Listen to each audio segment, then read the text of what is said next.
Good evening. How's everyone doing? Good. Thank you for coming out. My name is Ayla Schopper, and I teach in the Peace Studies program here. And this is the second event in our series, part of the college's theme semester on civil rights. The series is called Do Black Lives Matter? Local Reflections on Civil Rights and Beyond.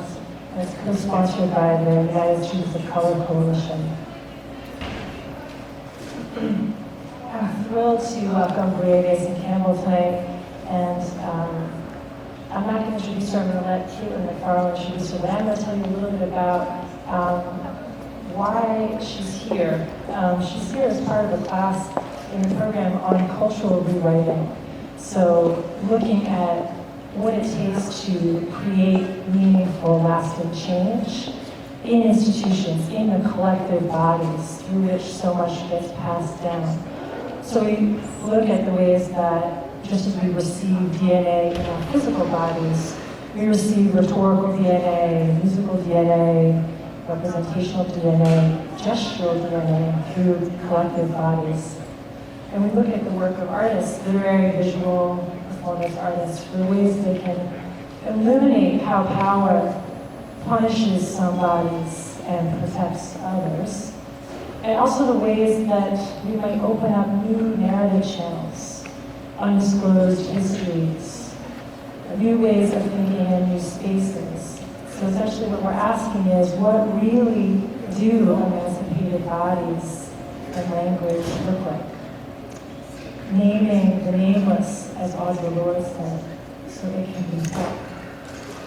I met Breai this fall. I was introduced to her by Sarah Sullivan, who's here somewhere over there. Peace Studies class of 2010. I see a couple of other 2010 kids here. And I hear you too. And all I'll say is that we're incredibly fortunate that she's created, along with her group, what we're going to receive tonight. In a couple of conversations that I had with her, it was clear that she has some gifts to share. And so Caitlin McFarland, who's a senior Peace Studies and Dance double major, is going to tell us a little bit more about Breai.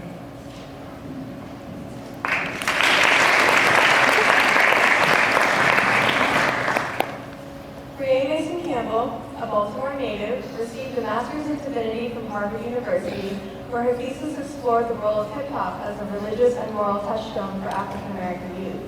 In 2001, she was selected as a contributor to the Boston Healing Landscapes Project with Boston University School of Medicine, where she conducted research into the connection between mental health in young women and exposure to the norms espoused by popular culture. She presented the findings of this work in conjunction with the outcomes of her master's inquiry at Spelman College and developed a curriculum based on her conclusions for the Leadership Center at Morehouse College in Atlanta, Georgia. Other arts integration curricula include the Beloved Community, which facilitated youth leadership of a community forum discussing the cycles of drug and gun violence, and the Corner and the Colony, which used an installation of photo essays to draw correlations between the European colonization of North America and the occupation of street corners by drug dealers. Her current project, Roots and Remixes, invites youth to explore the diaspora of which they are a part and act as cultural envoys to the world through video, speaking for themselves about what it means to be African American as a counter-narrative to popular media.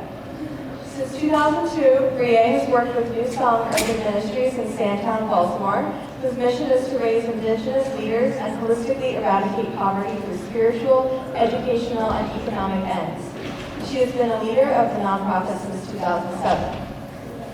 From 1998 to 2003, Breai danced with 3 professional African dance companies between Boston and Baltimore until the founding of her own company, Guardian, in 2003. Guardian is committed to practicing, performing, and passing on culture. Please join me in welcoming Breai Mason-Campbell.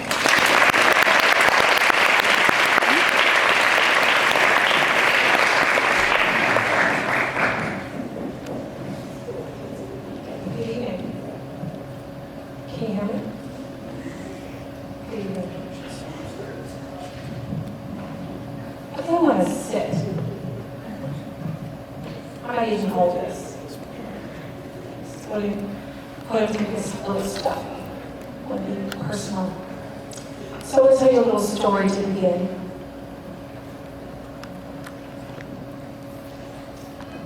So, like many little girls, when I was 5, maybe 6, but I think I was 5, my mom signed me up for ballet classes at Peabody Institute. I'm right here from Baltimore, as you heard a moment ago. And it was just a magical experience. They were private lessons. So I was taking just myself, and at another point there was just one other girl. Remember her by name. It's such a formative moment for me. It just was one of those magical places. I felt like I was in the movie Flashdance, which you guys are probably too young to even see, but it just was floor-to-ceiling mirrors and bars and these long, luxurious bodies stretching in hallways and tutus and point shoes and feet shaped like sickles. It just was this incredible place, and here I was for someone to make me beautiful. And we're 5 or 6, so everything was just about posture and about the shape of the arm and the shape of the hand, and it was all a very magical experience, and I just loved it. I just loved it. I loved everything there was about ballet. And I stayed with it, and when I got a little older, I started taking ballet at Twigs, which you may know about. It's a kind of a feeder program for Baltimore School for the Arts for middle school students. It was just for middle school students at the time when I was there.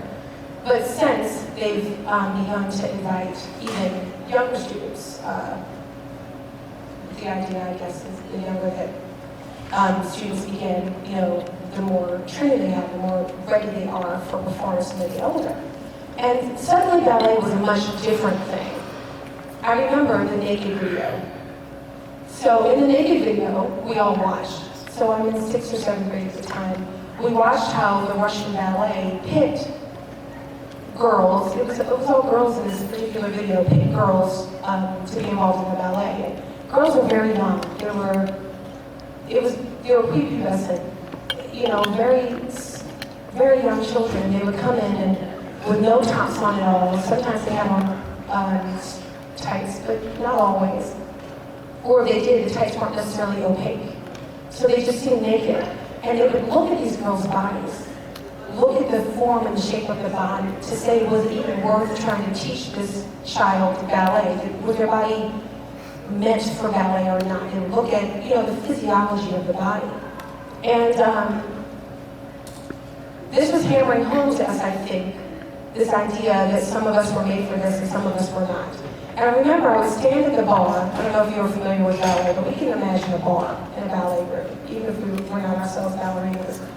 And we would stand at the bar to do a combination, and you do the combination on this side, and then once you've done completely the combination, you turn and do it on the other. And when I would turn, I remember, like it was yesterday, when I had my right hand at the bar, Laura Sweeney would be in front of me.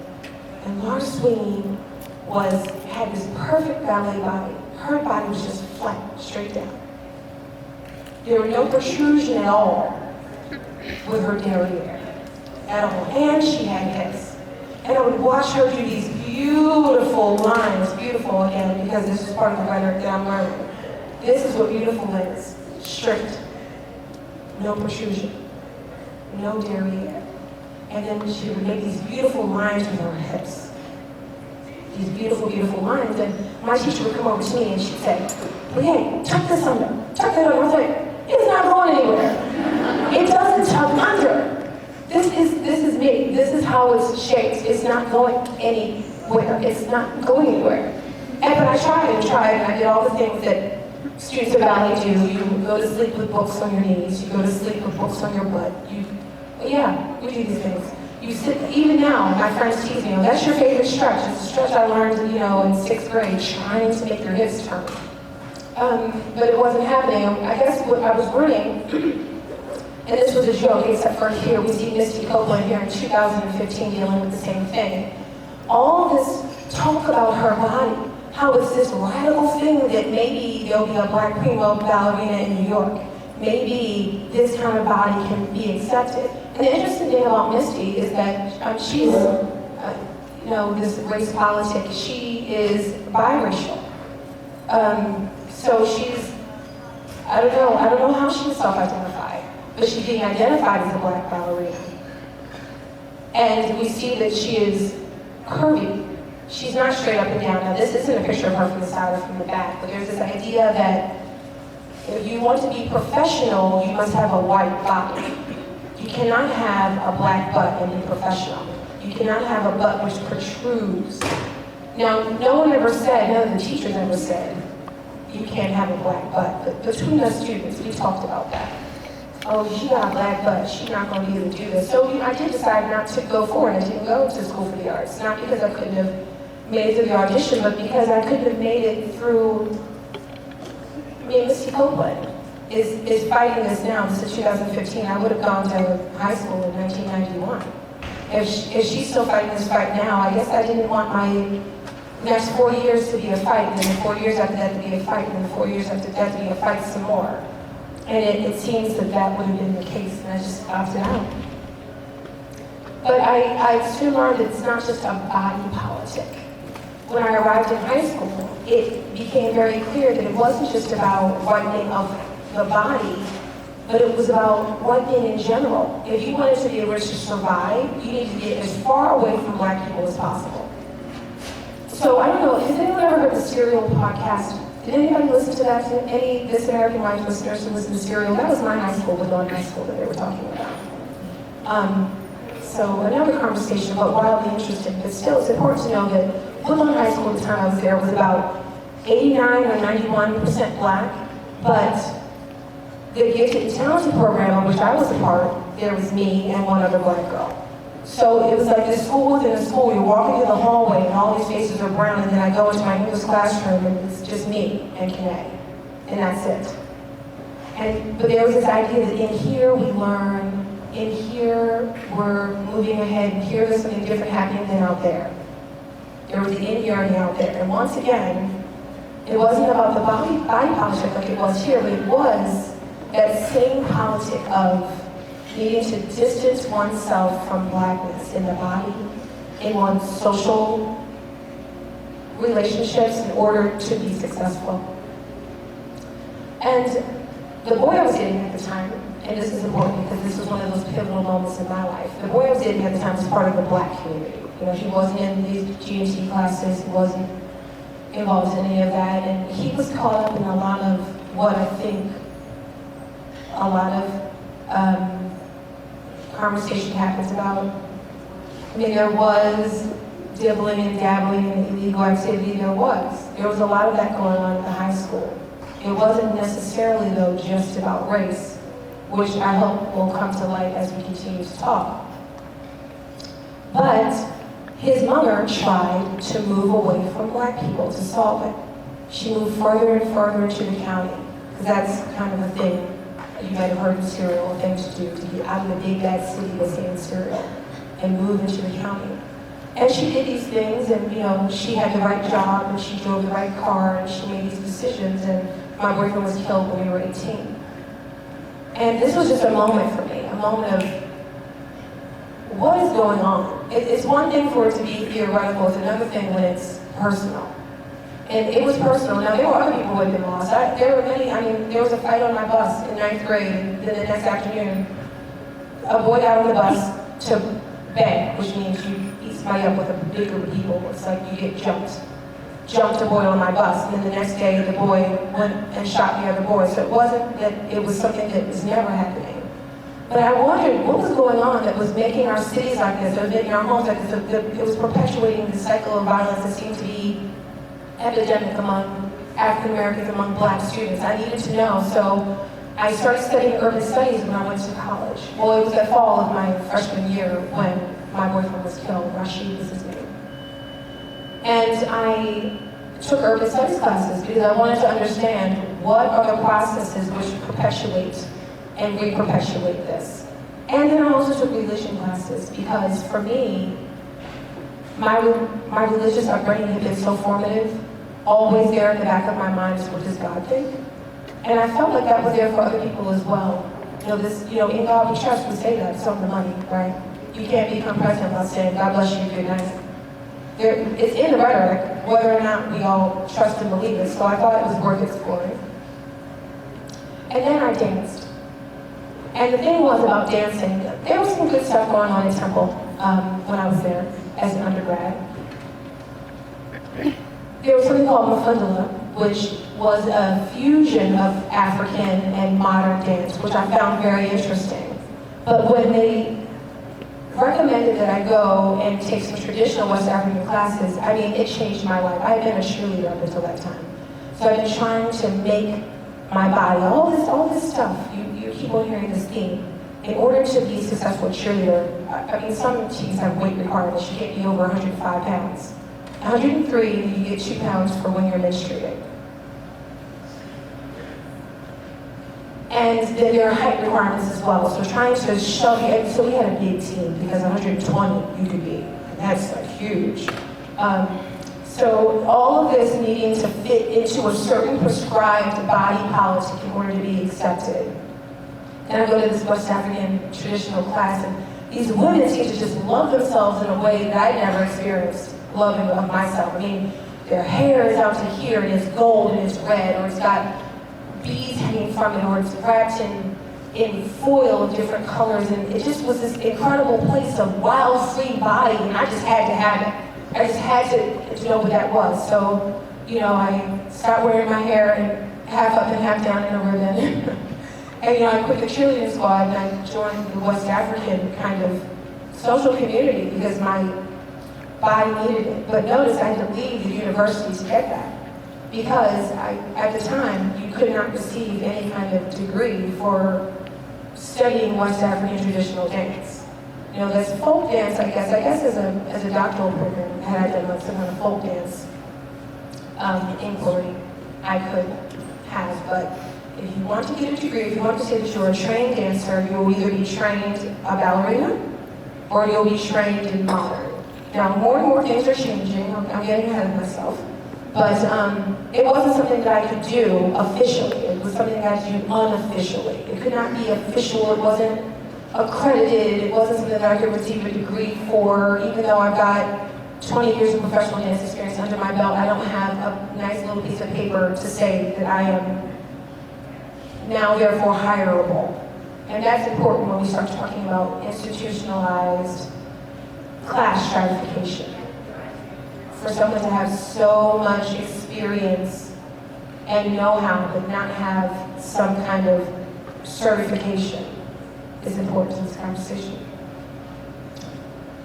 So in graduate school, I decided I wanted to take a deeper look at all of this, and I did, as you heard in the bio. I looked at the role that these institutions play, things that are outside the institution, outside of the church, outside of the university, outside of where accreditation lies, outside of where validation lies. I looked into those things. I looked at hip hop, I started breaking, I started locking, you know, I was continuing to do West African, but none of these things I could go and take it. I mean, Harvard just has everything. That place is magical for any reasons because anything you want, you can get it. It's incredible, the access to resources you have there.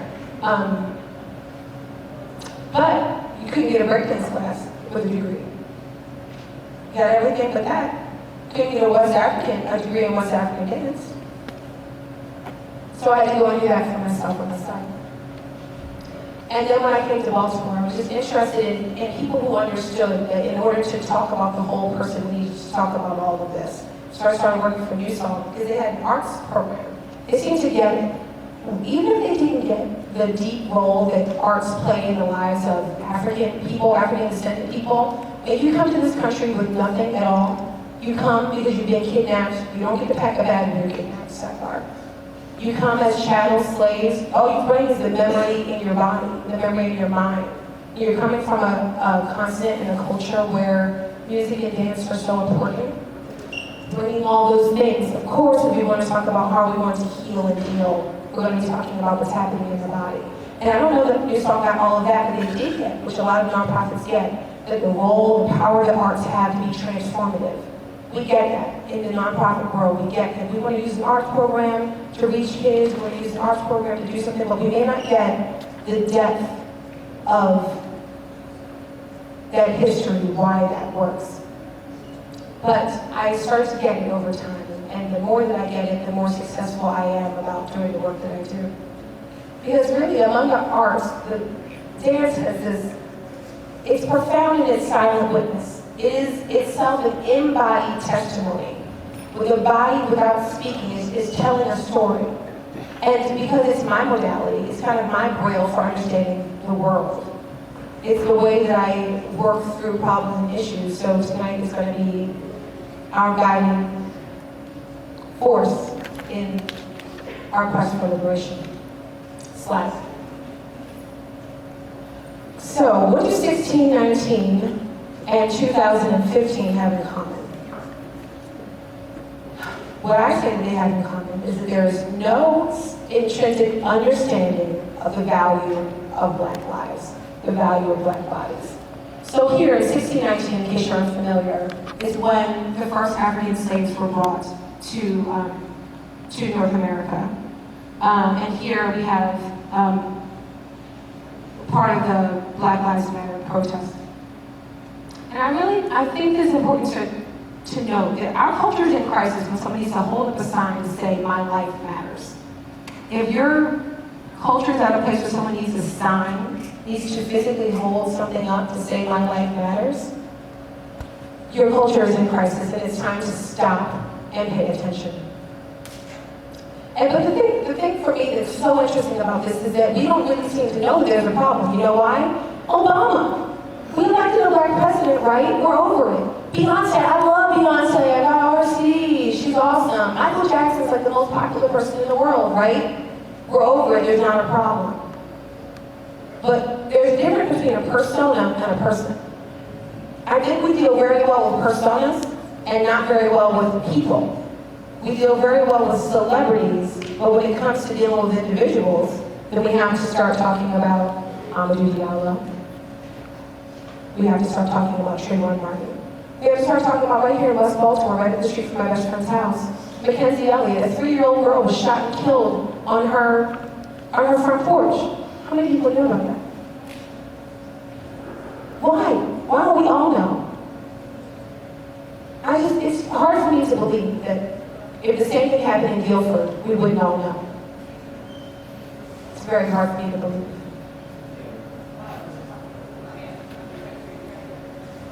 Slide. So this book, Dataclysm, I heard about this book. I heard Christian Martyr interview, I think, on NPR. Probably everything in my life is NPR. Maybe it's because I can just do it while I'm driving. It's the news for people who don't sit and read the paper. And he was talking about, so Christian Martyr was one of the founders of OkCupid, which is an online dating site. And although it doesn't have the kind of household name power as, not OkCupid, what's the one I wanted to say? Match.com, that was the one. Apparently they have the same level of usership. And the information that he's using in the book has to do with data that he's combined from all of these sites. So he talks in the book about something called the Bradley effect, which I think is to the point with what we're talking about now. So apparently, in 1982, there was a Black man running for governor in California, and when the media went out and asked people, who are you going to vote for? Oh, Bradley. Who are you going to vote for? Bradley. And everyone was saying Bradley, to the point where the polls had him way ahead, had him winning by a landslide, but when the results were returned, he lost. And he didn't lose by a small margin. So this term Bradley effect is about what we say because we think that's what we're supposed to say versus what we really do. And I think that the next slide is difficult for me to look at even. I couldn't believe how haunting it was for me. But one thing that he talks about in the book is the fact that there was equal compatibility before race became an issue on OkCupid. When questions were just being asked of users, and no one saw anyone's picture, and no one had made any disclosures about their identity, people were equally compatible across these kind of racial divides.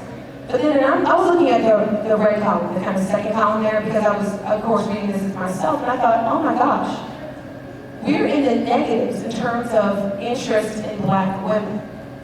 Like, so Asian migrating Asian women, they have a favorability poll of 11% above the kind of median. Mean, I think is the word I'm looking for. Whereas with black women, it was 16% below.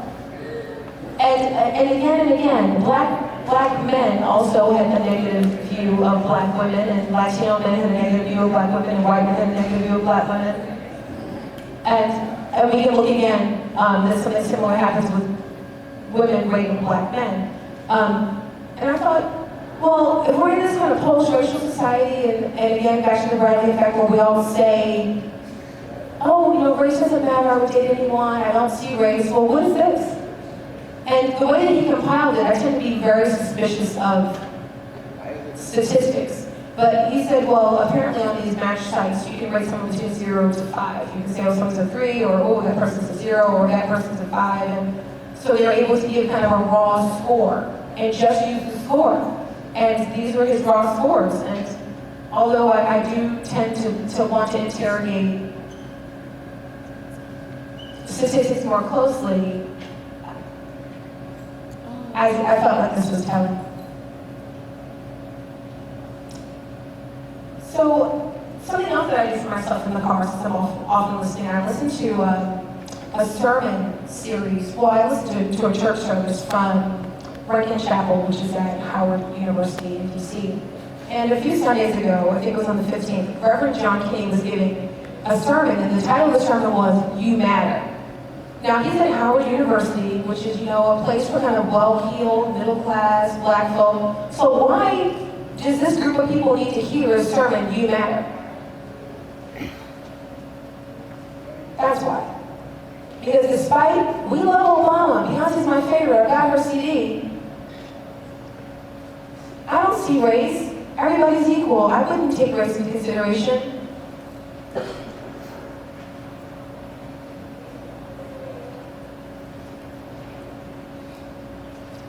I think the issue is that, I think what he's trying to get at anyway, if I just summarize what Christian writer is saying, is that we never really truly see people who are black. We just see black and all the kind of socialized baggage that comes with that. I think is maybe where he's going with that. Slide. So this is what came to my mind after reading this. I thought my son was obsessed with trains when he was like 2. He's 6 now, but oh gosh, I'm into everything to do with the train in the state of Maryland, I think, because Thomas the Train took over his life for a few years. And I was at the B&O Railroad Museum, and I read a thing about the Pullman porters. And Pullman porters were black men who rode trains back when trains were the primary mode of transportation in the country. And apparently, according to this kiosk and research I did later, they were often more highly prized when they were darker skinned. Because on the trains, people needed to attend to all their human functions right there on the train. This is before, flushing commodes, so people are using, chamber pots. And this idea of having to be that exposed in front of people caused their patrons to want to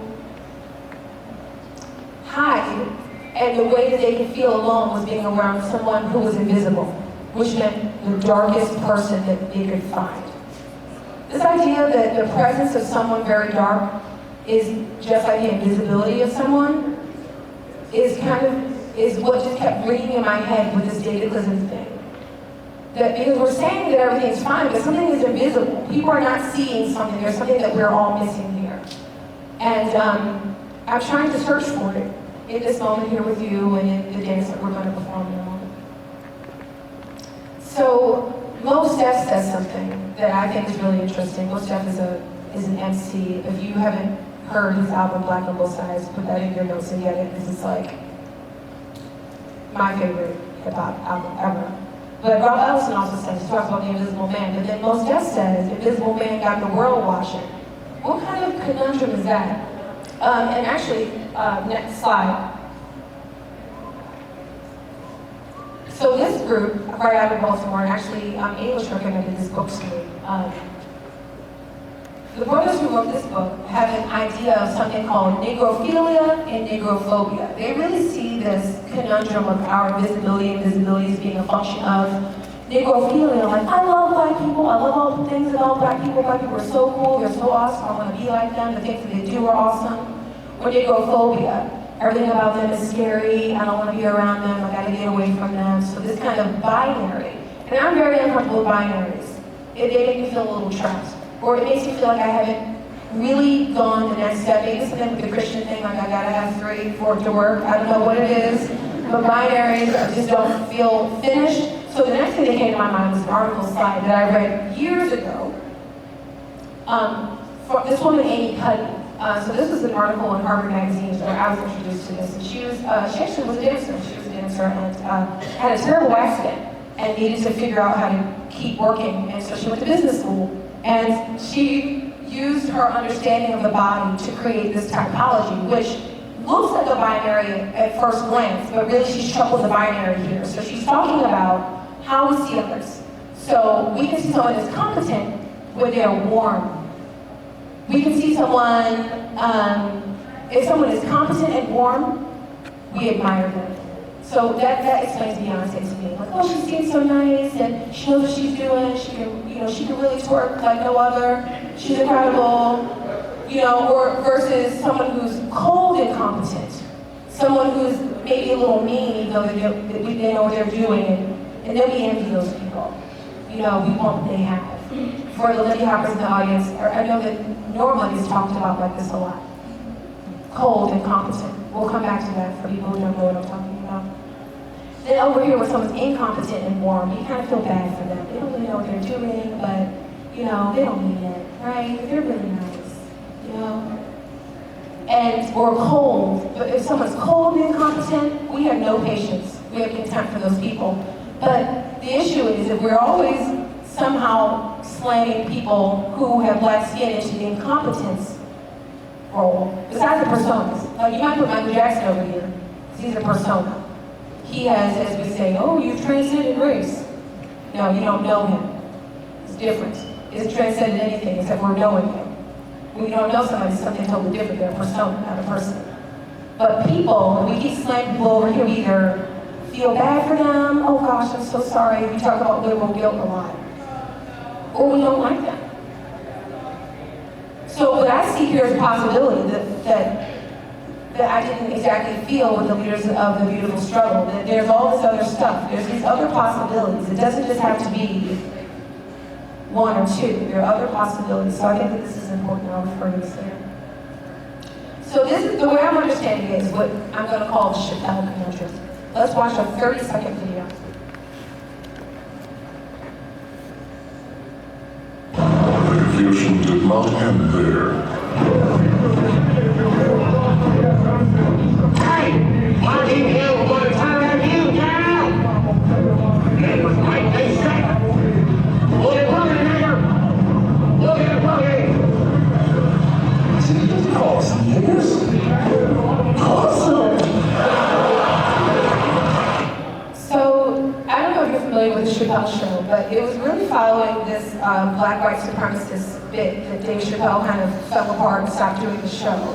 Because what he was trying to deal with there was that issue between negrophilia and negrophobia, as leaders of the beautiful struggle put it, and kind of making a joke about this kind of negrophilia. Like, oh, that's awesome. You thought, that we were really down or whatever. But he felt like the audience was laughing for the wrong reason. Like, maybe not laughing for the same reason that he was laughing, but for the wrong reason. So it's the Chappelle conundrum. So we're going to talk about, now I don't want to be dogmatic, but I do want to deal with some rights and wrong reasons tonight. Some right and wrong reasons to be involved in things, some ways to evaluate our own actions and decide if we're on the ethical or moral path that we want to be on. So we do need to think about that. It's not my position or it's my place to say do this or do that or don't do this or don't do that or this is what's right and what's wrong. But I hope that we leave here with some questions so we can ask ourselves, why am I doing this? Why am I laughing or not laughing? Why am I dancing or not dancing? Why am I participating or not participating? So I do think that this love-hate relationship can be captured in something that Richard King calls the mascot. So how many of you were paying attention when there was this kind of resurgence of conversation about the football team in DC and what that team was going to be called? Okay. So I heard this guy on the radio, what radio station was I listening to? Yes, it was NPR. Okay, this is not a commercial for them, I promise. But Richard King was talking about mascots, and one of the things that he said is that other people, we black in that, are not acceptable mascots due to a lack of positive stereotypes. When he was talking about Native Americans, he said, oh, Native Americans have lots of positive stereotypes. You know, we're the warriors, we're the chiefs, we're the braves. There's all this positive imagery about natives that doesn't exist for people, for other ethnic minorities. Which was his answer to the reason of why Native American images continue to be used as mascot. And I thought about that. I said, if King would kind of broaden his definition of mascot, he would see that the ownership of black bodies remains an American cultural norm. The ownership of black bodies. What do I mean by that? I'm talking about branding. Now, branding here is kind of double entendre. So if you think about a chattel slavery, and I've been skimming branding, that kind of brand, like you are my property, versus brand, Nike or Adidas. You jump the heights. Branding. So I think there's, especially in sports, there's lots of branding of black bodies and African American bodies, but it exists in other places. And entertainment and art, which is the focus of our conversation tonight, I really feel like blackness is such a brand that you can't be a star without being black on some level. I mean, Iggy Azalea is a great example of this. I mean, there's so much controversy about her getting up there and doing hip-hop, but it's like she had to do hip-hop in order to be a star. She had to do something black in order for her career to continue. I think that's part of the branding of blackness as the best at entertainment, or the best at dance, or the best at, I don't know, we'll find some language as we go along. So I'm gonna look at a case study, slide, of Lindy Hop. So how many Lindy Hoppers do we have here? Oh, look, lots of Lindy Hoppers, yay. So for those of you who don't know, Lindy Hop was a social dance. Let's all say it together. Social dance, wonderful. Lindy Hop was a social dance that was really popular in the 1930s. There's something important to know about the 1930s before we go forward. I mean, the nation's in depression. And on top of this economic depression, which was affecting everybody, black people, African Americans, are suffering under Jim Crow, which means not only are you broke, but you're broke and black. You're broke and you're black and you can't come in here, you're broke and you're black and you're not allowed to own anything, black codes, you're broke and you're black, and there's rampant segregation, a whole different thing.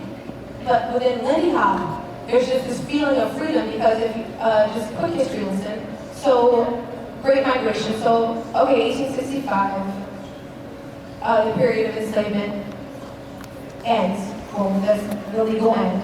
And then some people stay on to work as sharecroppers or whatever. Some people decided to move north, the Great Migration. And then the boll weevil comes and takes out the cotton at some point, and people kind of have to go north to be industrialized. You know, cities and look for jobs, and the wars happen, and what happens is everyone goes and says, well, we're going to be the new Negroes, we're going to redefine ourselves, up from slavery, right? You know, we've got all these great writers of the Harlem Renaissance. But there's a great dance in the Harlem Renaissance too, and that's Lindy Hop. We're going to redefine ourselves. No more shuffling and jiving. We are flying. We are Lindy hopping. We're doing something big and free and fabulous. And that's what this is. And we're at the Savoy. Maybe all day long, or all week long, I was a Pullman porter and I had to pour out this guy's chamber pot and couldn't even see me. Or maybe all day long, all week long. Off on Thursday night, off every other Sunday. I was somebody's domestic and she didn't even see me except when she handed me the baby or the wash. But when I go to the Savoy, you know, Frankie Manning, one of the godfather of Lindy Hop, talks about bowing to his partner. You know, there's this thing in Lindy where, you know, you stretch to kind of start the movement. He talks about it as bowing to his partner. She's a queen. I don't think anyone bowed to her in her job. I don't think that when she was working in her domestic work, anyone was treating her like that. But in the Savoy, she's a queen. In the Savoy, he's a king. You can treat her like that. He can pick her up, she can pick him up, he can flip her over, she can flip him over, and do it all of the music is just going crazy. This place of freedom. Totally juxtaposed against what's going on outside. That's what Lindy Hop is. I think sometimes we forget that it has a cultural significance. not just about entertainment. We need to think about this: entertainment, art, culture. Think about these things. Let's look at this quick video.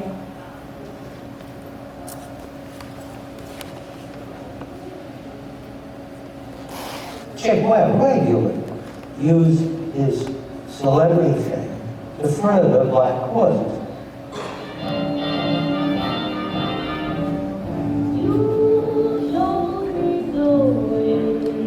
Eight Negro boys, 3 of them only 14, and all minors, are being held in Kilby Prison, Alabama, awaiting execution on charge of alleged rape. Without being given time to prepare the defense and without having had their parents consulted in any way, the boys were sentenced to illegal lynching.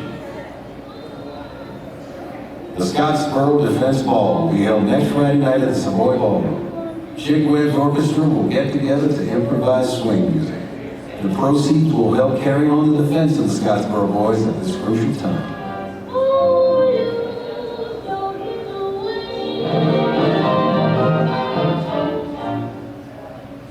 I think when Lindy Hop gets talked about currently, Lindy Hop is wildly popular, as we'll talk about in a moment. I think we talk about, oh, well, they went all over the world and they performed, and it was a dance competition group, and it was a performance group, and I think people are forgetting it's the Depression. It is Jim Crow. If you want a job, you need to go and perform. This is the function. It's a social function. It's I'm escaping from being a domestic all day.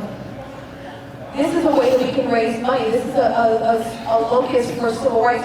The Black church has talked a lot about it being this kind of central hub for Black culture. You know, Black Americans not being allowed to own other things, at least so the church becomes everything. It becomes not just the worship hall, but the social hall. But I mean, in the Savoy, Black America had some of that.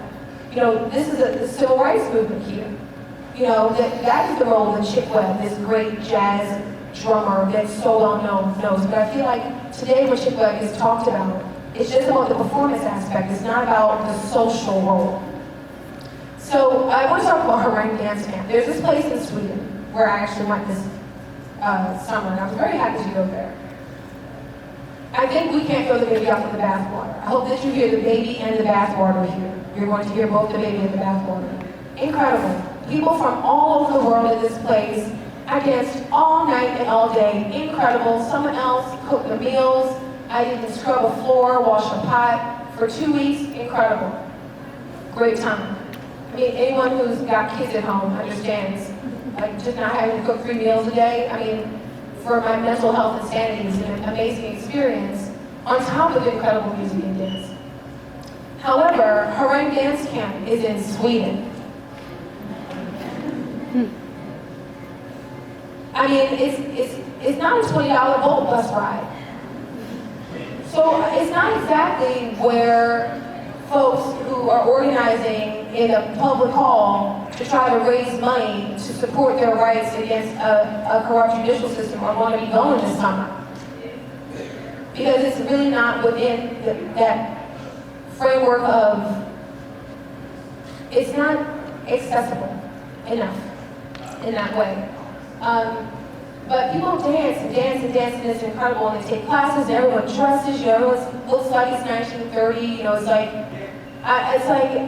the kind of 1930s version of like one of those Dungeons and Dragons. You know, you go to the what is that festival called? The Ren Fest, and everyone's dressed like, you know, that they lived, I don't know, when all streets were cobblestone and we threw our chamber pots out right just onto the road. And if you go to this thing, everyone thinks it's 1930s, except for, they think it's 1930s, they think it's Harlem. They haven't noticed there's no Black people there. They've not noticed. Because it's part of that invisibility thing I'm talking about again.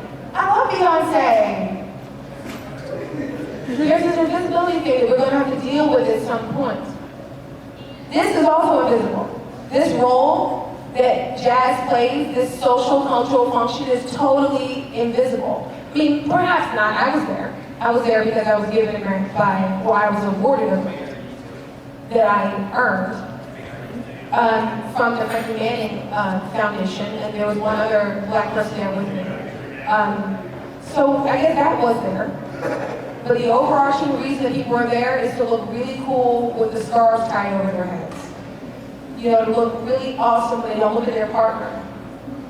You know, these new kind of fashionable things, you know, to play just the right riff on their, you know, acoustic guitar, if that's even the right word. So I want to talk about this woman's slide, John Hampton. So John Hampton, there are 3 elders. So if you walk into, there's a town meeting that happens in Harangue each night. And as you walk in, people who are running the event are up here at the stage, and there's 3 chairs set up over here. They're kind of like thrones. And there's 3 black people on those thrones. Black people, they've flown in special from America. And John Hampton was one of the people who was sitting there on the throne, and then Norma Miller, the cold but competent woman I talked about earlier, who was one of the last, who is the last that I remember of white as Hopper, is sitting there, and then there was a guy, Chester Whitmore, who's an incredible jazz dancer. And Don, who's a jazz singer of that era, was there. And something that Don said, because I got to meet privately with Don, as one of the ambassadors, we did receive those kinds of attention, which were really nice. And I do feel like they had a personal rapport with us that maybe felt professionally inappropriate for them outside of those quieter conversations. And she said, you know, she gave a library talk one night. So it was a small group. So not everyone was invited to her round. She explained to everyone that she had, as a child, performed as the Hampton Pickaninnies. And then, because that's her last name, and she and all her family then in the group, and then as the Hampton Cop Pickers. And everyone just is like, and I'm like, and no one asked a question, no one batted an eye, it's just like, whoo. It's like, invisible. I love Beyonce. The invisibility thing we gotta deal with. And she said that her father told her and her siblings, always be a performer because you always have a job. And I said, oh, there it is. I've been looking for what the problem was all this time. There it is. Our arts, black arts, aren't considered art and culture, which is why I had to leave my university to go take West African dance classes. Which is why I had to leave my university to go learn how to break dance. So I had to leave my university to go learn how to walk. Why I don't have a nice piece of paper to say that I am a certified dance teacher in those areas. It's entertainment. It's over there in the entertainment realm. Because you know why? Entertainers are owned in the same way that professional sports players are owned. Your label owns you. Your contract owns you. Artists don't answer to anybody, right? I mean, everybody goes to the campus of Micah. Those kids walk around wearing whatever they want to wear, do whatever they want to do. Like, artists are some free people. Entertainers are not. Entertainers can't say whatever they want to say, do whatever they want to do. They've got a contract. I mean, we saw this with, I should use him as an example because I'm not here to defend him, but we see this with athletes. They do something publicly that's embarrassing and inappropriate, you lose your job because you're an entertainer. Mr. Bingo can cut off his ear and keep painting. Doesn't matter how crazy you are, you're an artist. Cut it off. Use it for red. You know, it doesn't matter. Artists can just go crazy with it, and you know, you're able to still keep doing your art. Entertainers don't have that license. And you know what? Who's sitting up here on these thrones? I mean, is that a throne? Really? To me, it feels a little like those Victorian paintings when, you know, the owners have, you know, things set up that would cause us to admire them. Look what I had. I had an original Lindy Hopper. Look what I had. I had an original jazz singer. Look what I had. I have this person who learned from the Nicholas brothers. Go me. I hired them. They worked for me. It'd be very different if Norma was standing here and it was her event. Or if John were standing here and it was her event. But they're sitting there in seats of honor, but they're not the owners and they're owners. So let's look at another example of that. Oh, has that been there all the time?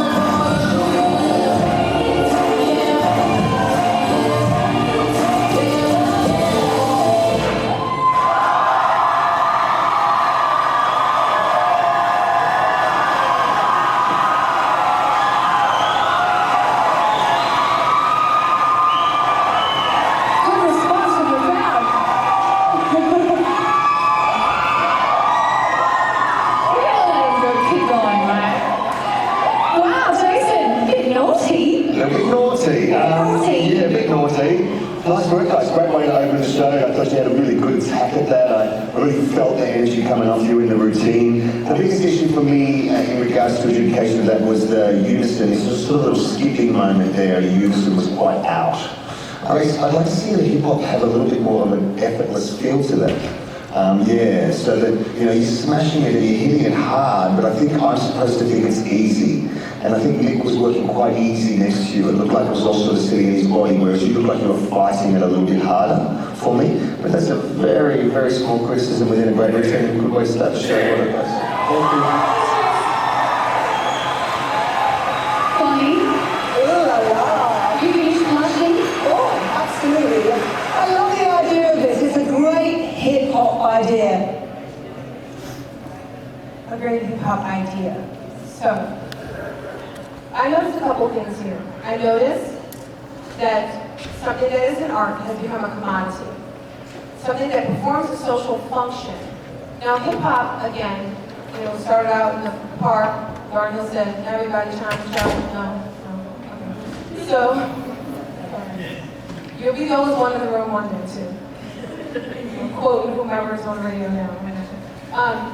So, again, totally divorced from its social function and assigned a new commercial function. It is an owned thing. And again, now here we have people who are not born of a culture, the authorities on the culture, on both sides of the desk. Behind the desk, the authorities have this idea about what hip-hop should be, what it should look like, how it should feel, whether or not it's easy. And then on the floor, we have people trying to express an aesthetic. And really, for someone who's born in this culture, I cannot believe this is on international television. It's amazing. I just don't think this would happen with ballet. We would not put two ballerinas up who didn't know what they were doing, because it would be disrespect of the culture and the art, and people would say, oh no. But with hip hop, oh, it's just entertainment, it's no big deal. And then here, whiteness becomes the authority on a culture, the owner. If you want to have someone say, yes, you are a hip hop dancer, you have to now go on one of these shows and have someone give you a stamp and say, yes, you've won this show, I say you're a great hip hop dancer. Who? How did you become the authority of a great hip hop idea? Performers instead of the owners of meaning. The mascot, that picture of the warrior, what they were calling the redskin, that was about getting people off of sovereign land, out of sovereign territory. That's not what it's about when it's on the back of the jersey. What's on the back of the jersey is about the power of those owners, not the power of people who were actually the owners of that face, of that identity.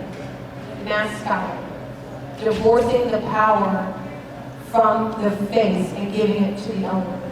Divorcing the power from the person and making that into a persona instead. Slide. So the Nicholas brothers, remember I talked about the three thrones, and one of the guys on the throne is Chester Whitmore? He's important because he learned from Fair Nicholas. So the Nicholas brothers are often lauded for the work they did for integration.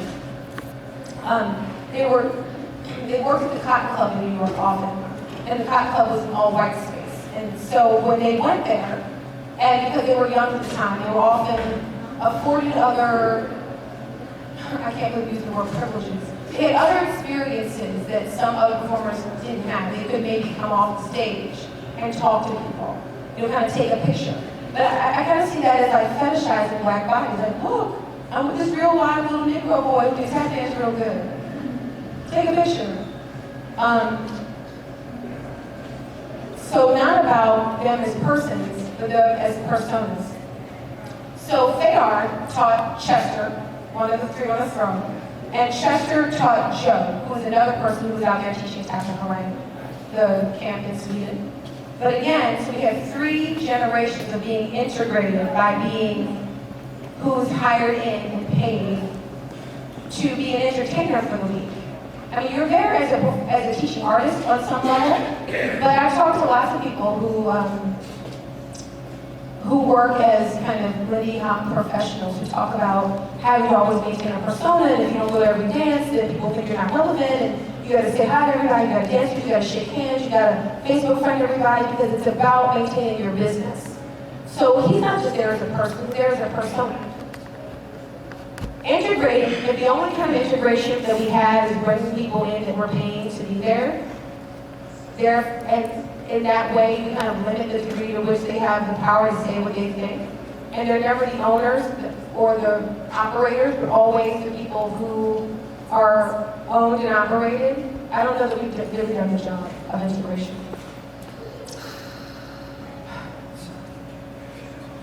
So I'm coming to the problem. I'm wondering, I'm sure people are thinking, well, what? Am I just not just really how I'm white things I can't really help? Anybody thinking that? You don't have to raise your hand. The problem is not about being inside a white body and doing Lindy Hop. The problem is when we take another person's culture, especially when that group is particularly vulnerable, you make it over for your own benefit. That's the problem. And then the remade tradition becomes more important than the original purpose. Survival is the original purpose. John Hickman talked about being a performer because you always have a job. And when it's black codes, Jim Crow, depression, you know what you need? A job. You know, or otherwise you become the quintessential rebel without a cause. You know, we're out here b-boying, not because, you know, we got any beef. I call it cul-de-sac beef. You know, like with, you know, b-boy crews started from gangs. And it's like, okay, maybe we don't want to shoot each other anymore. Let's just break now. Oh, you can spin, I can spin. Oh, you gotta, okay, peace, respect. Now, there's nothing to beef over anymore. So people create this cul-de-sac beef.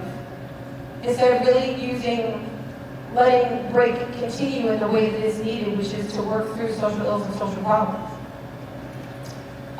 Social dancing needs to be at the core, not competition. Everything is a competition. I think it's because it fits into a culture of commodity. You know, it's like private equity. Oh, you're not using that the way it can be used. I can get more equity out of that. I know what I'll do. I'll take it.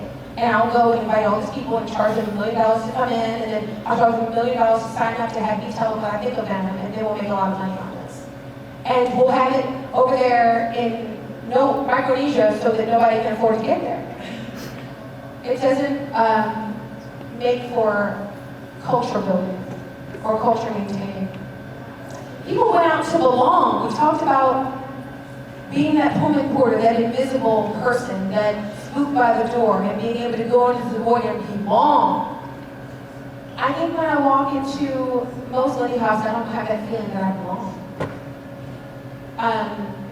Because there's a new way of belonging that's been determined by a new set of standards that have nothing to do with me, but the people who have come and kind of taken over the dance and the culture are making those determinations.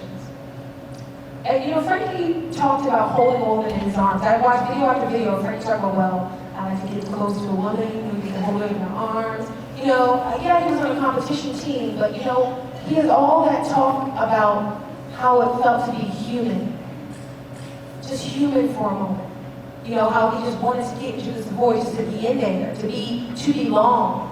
Everyone's going to the Savoy. Anyone's going to the Savoy, he wants to go. Yes, I know Frankie was on competition teams. Yes, he traveled all over the world. Yes, he was the ambassador of Lindy Hop. But you know what? Just like John, he needed a job. Because you know what? He gave up Lindy Hopping for a job at the post office.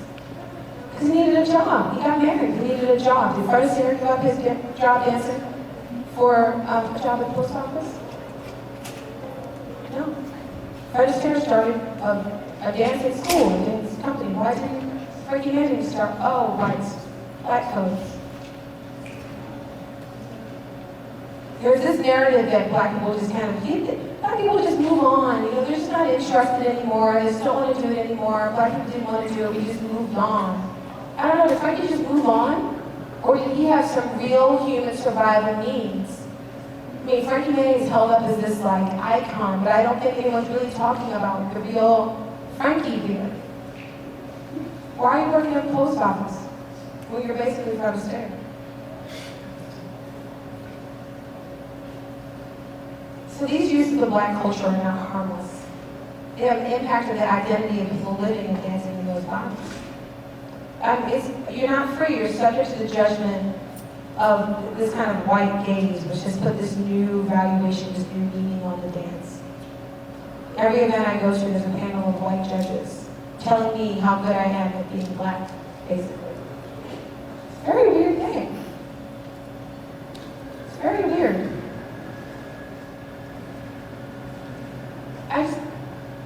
It's the culture to commodity pipeline, is what I call it. Culture to commodity. There's this really haunting scene in 12 Years a Slave where this woman is crying inconsolably because her children have been taken from her. And the mistress of the house comes down and says, they're there now. Your children will soon be forgotten. But I think this idea that we're like puppies. You know, like we're dogs. Like if your dog breeds puppies, you're not, oh, they're going to have, separation anxiety. They're dogs. You just sell the puppies. Oh, they don't want that. Sell them. They don't want hip hop. Sell them.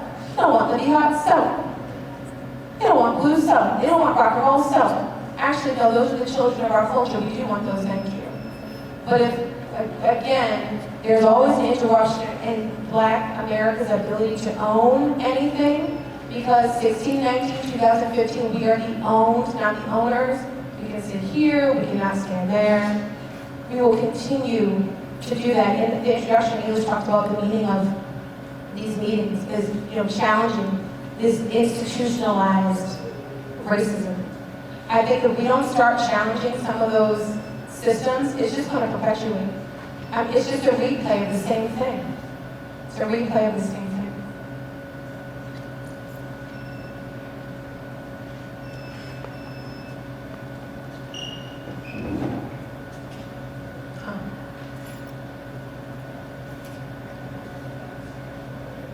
I thought about skipping this.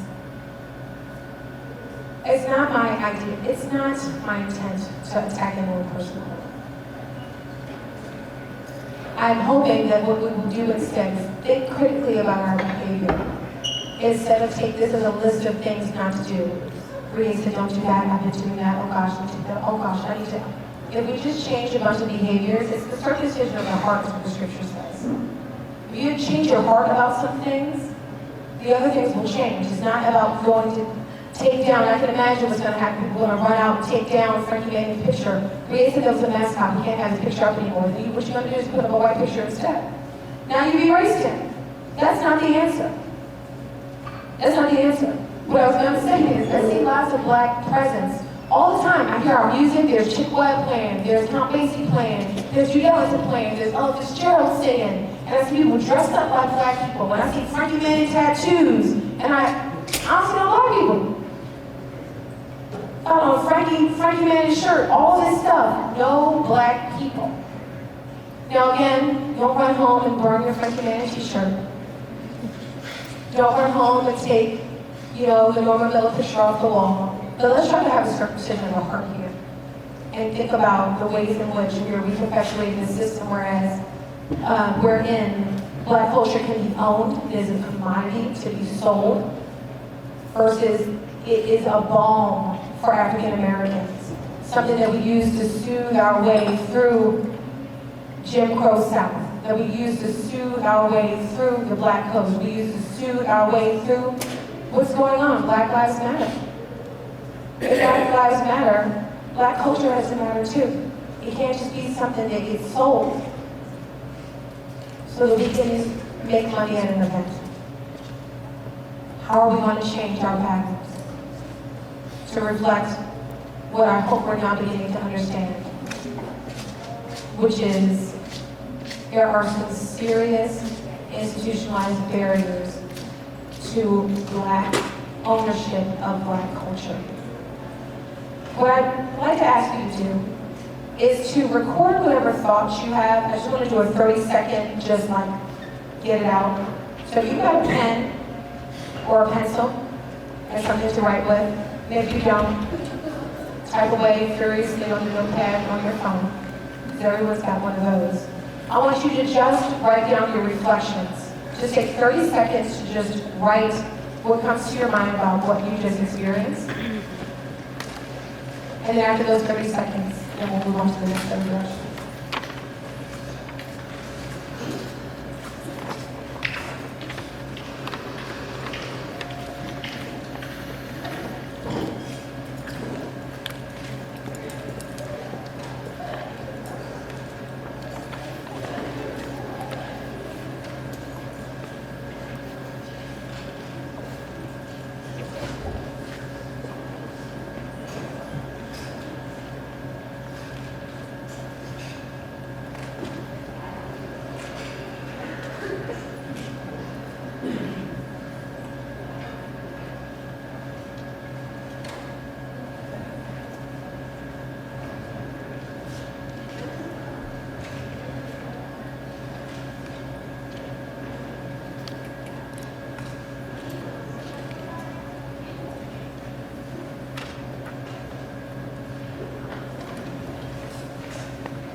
After you get your thoughts out, I'd like you to write down any questions you have for me or for the group.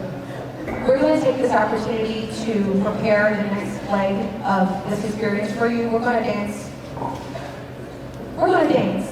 I'm not going to say we're going to dance for you because I'm looking for new language even to talk about what happens on the stage. If it's always performance, instead of some kind of exchange.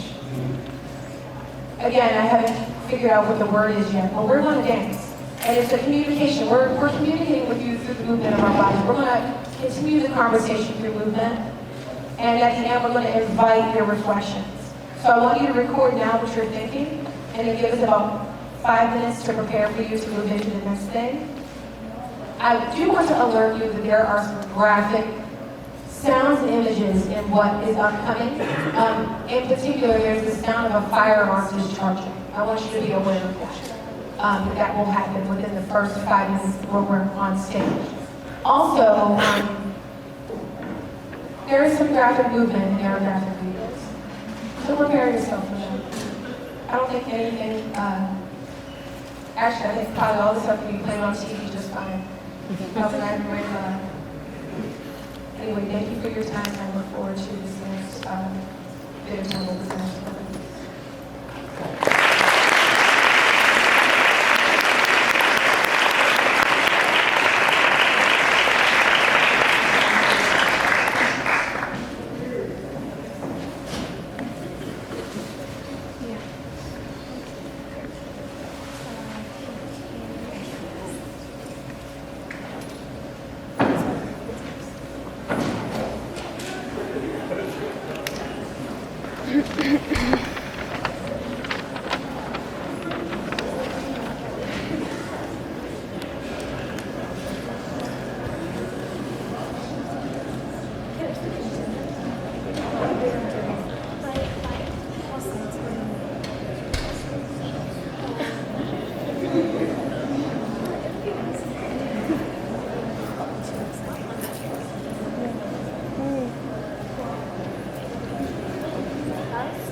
Stop recording this and then turn it back on. Okay. I'm scared that I'm not good.